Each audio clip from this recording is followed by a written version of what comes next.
Hello dear students, मैं हूं professor Abhijit चक्रवर्ती और स्वागत है आपका मेरे यूट्यूब चैनल नॉलेज हब में।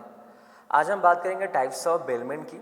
हमने इसके पहले वाले वीडियो में देखा कि बेलमेंट होता क्या है और इस वीडियो में हम बात करेंगे टाइप्स ऑफ बेलमेंट कि बेलमेंट के कितने तरीके के बेलमेंट हो सकते हैं। तो लेट्स स्टार्ट। तो टाइप्स ऑफ बेलमेंट की अगर हम बात करें तो बेलमेंट जो होता है बेसिकली ये दो तरीके से होता है।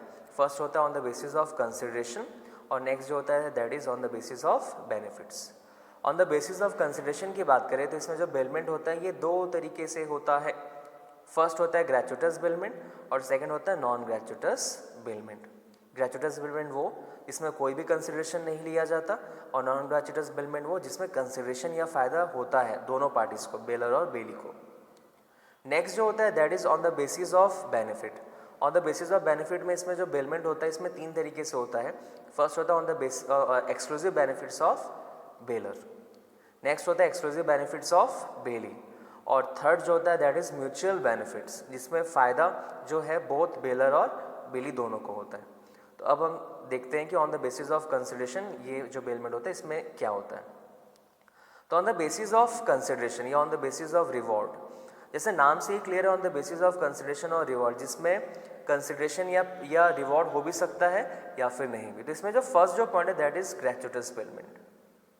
जैसे नाम से ही क्लियर है ग्रेचुटस बेलमेंट, बट यहाँ नाम इसका थोड़ा अटपटा है, समझने में थोड़ा मुश्किल होता है स्टूडेंट्स को, बट काफ़ी सिंपल है। ग्रेचुटस बेलमेंट वो होता है जिसमें जब भी बेलमेंट हो तो ना तो बेलर ना तो बेली कोई भी एक दूसरे से कोई रिवॉर्ड या एक्सचेंज या पैसों का ट्रांसफ़र ये कुछ भी नहीं होता। इसमें जो भी चीज़ें होती फ्री होती विदाउट एनी चार्जेस, जिसमें कोई भी रेमुनरेशन या रिवॉर्ड नहीं लिया जाता। A gratuitous bailment is that in which neither the bailor not the bailee is entitled to any remuneration, जिसमें अगर बेलमेंट हो तो ना तो बेलर ना तो बेली दोनों एक दूसरे से कोई भी चार्जेस नहीं लेते हैं। जैसे अगर एक एग्जांपल के तौर पे अगर हम देखें तो यहाँ पर ये मान लिया जाए मेरी एक स्टूडेंट है और ये स्टूडेंट मेरे पास आकर मुझे कहती कि सर आपकी जो लॉ की बुक है मुझे एक दिन के लिए चाहिए। तो मैं अपने इस स्टूडेंट को अगर एक दिन के लिए ये बुक अगर दे देता हूँ तो that is a gratuitous bailment. मैं उससे कोई पैसे चार्ज कर रहा हूँ क्या? मैं उससे कोई भी पैसे चार्ज या रिवॉर्ड उससे नहीं चार्ज कर रहा हूँ। वो एक दिन यूज़ करेगी और यूज़ करके वो मुझे दे देगी, तो that is a gratuitous bailment. अब बहुत सारे एग्जांपल्स हम लोग देखते हैं, हम अपने फ्रेंड से कभी एक्टिवा ले लेते हैं, कभी कार ले लेते हैं और यूज़ करके उसे वापस दे देते हैं, बट बदले में हमारा फ्रेंड हमसे कोई भी पैसे चार्ज नहीं करता है। इसके अलावा हम अपने दोस्तों से बुक्स लेते हैं, नोट्स लेते हैं, तो उसके बिहार में भी हमारे जो दोस्त होते हैं हमसे कोई भी पैसे चार्ज नहीं करते, तो that is a gratuitous bailment. Second bailment की अगर बात करें तो that is a non gratuitous bailment. ये जो होता है ये ग्रेचुटस बेलमेंट का जस्ट ऑपोजिट पार्ट होता है। जैसे ग्रेचुटस बेलमेंट में कोई भी पैसे चार्ज नहीं किए जाते हैं, बट जो नॉन ग्रेचुटस बेलमेंट होता है इसमें पैसे का चार्ज होता है। जैसे अगर मान लीजिए मेरे पास एक एक्टिवा है या स्कूटर है, मैं अगर सर्विस सेंटर के पास जाता हूँ, मैं उससे बोलता हूँ कि भैया मेरा जो स्कूटर है इससे आप सर्विसिंग कर देंगे क्या? तो वो बोलता है हाँ 2000 रुपये खर्चे लगेंगे और 2 दिन का टाइम भी लगेगा।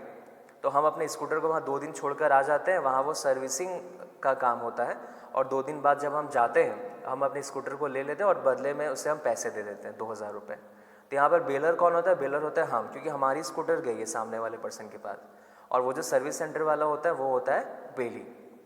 तो यहाँ पर मुझे क्या फ़ायदा हुआ एज अ बेलर? मुझे फ़ायदा हुआ कि मुझे सर्विसिंग मिला, और बेली को क्या फ़ायदा होता है? बेली जो सर्विस सेंटर वाला उससे 2000 रुपये मिल रहे हैं, तो that is a non gratuitous bailment जिसमें पैसे चार्ज किया जाता है। घर में जब शादियाँ होती है तो हम घर में टेंट बहुत सारी चीज़ें हम किराए पे हम मंगाते हैं, रेंट पे मंगाते हैं, तो वो चीज़ जब आती है तो हम कहलाते हैं बेली, और जिस पर्सन से वो चीज़ आती है वो पर्सन कहलाता है बेलर। और यहाँ हम बेलर को या वो जो टेंट वाला होता है उसे हम पैसे भी पे करते हैं, तो that is a non gratuitous bailment जिसमें बेसिकली रिवॉर्ड या रेमुनरेशन होता है। अब नेक्स्ट हेड की बात करें तो that is on the basis of benefit. That is on the basis of benefit.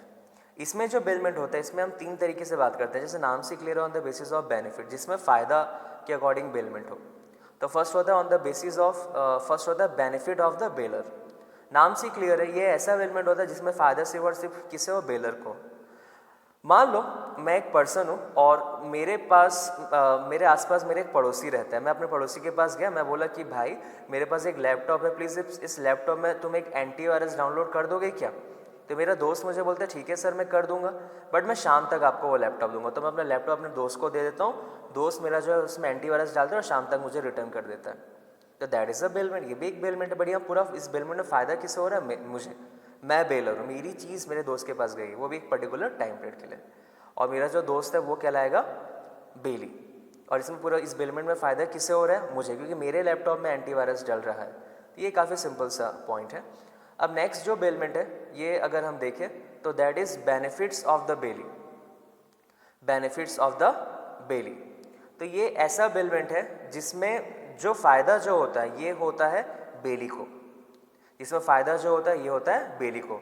अब मान लिया जाए मेरा एक पड़ोसी है श्याम। अब शाम के यहाँ एक बर्थडे पार्टी होने वाली, तो शाम मुझे मेरे घर आकर बोलता है कि सर आपके यहाँ जो सोफ़ा है सर मुझे वो 2 दिन के लिए चाहिए। तो मैं उसे वो 2 दिन के लिए अगर मैं वो सोफ़ा दे दूँ तो यहाँ फ़ायदा किससे हो रहा है? सिर्फ और सिर्फ शाम को। और इस पूरे पॉइंट में देखिए तो बेलर मैं हूँ, मेरा सोफ़ा शाम के पास जा रहा है और शाम है बेली। तो ये ऐसा बेलमेंट होता है जिसमें से फ़ायदा किसको? बेली को। और लास्ट पॉइंट है that is benefits of mutual. ये ऐसा बेलमेंट होता है जिसमें जो फ़ायदा होता है ये दोनों बेलर और बेली को होता है। अगर हम एक एग्जाम्पल के तौर पे अगर हम देखें तो यहाँ पर एक पर्सन है रोहित। रोहित के पास एक वॉच है, ये वॉच अगर ख़राब हो गई है तो वो गया एक रिपेयर वाले के पास, रिपेयर वाले को बोला कि सर मेरा जो वॉच है वो ख़राब हो गया। तो रिपेयर वाला उसको बोलता है कि ये वॉच बन जाएगा बट 20 रुपीज़ लगेगा और 1 दिन का टाइम लगेगा। तो रोहित 1 दिन बाद जाता है, उस वॉच को उससे लेता है और 20 रुपीज़ उसे पे करता है। तो इस पूरे एग्जाम्पल में अगर आप देखें तो रोहित को फ़ायदा क्या हो रहा है? उससे सर्विसिंग का उससे प्रोवाइड हो रहा है, उसकी घड़ी ठीक हो जा रही है, उससे फ़ायदा हो रहा है। और बेली कौन है? बेली यहाँ पर वो रिपेयर वाला, वो वॉच जो रिपेयर करता है, तो उससे भी फ़ायदा हो रहा है, उससे उसके बिहार में 20 रुपीज़ मिल रहे हैं। तो यहाँ जो फ़ायदा था यहाँ पर दोनों पार्टीज़ को ही फ़ायदा था। सो ये हमने देखा बेलमेंट के types. So thank you so much मेरे इस वीडियो को देखने के लिए।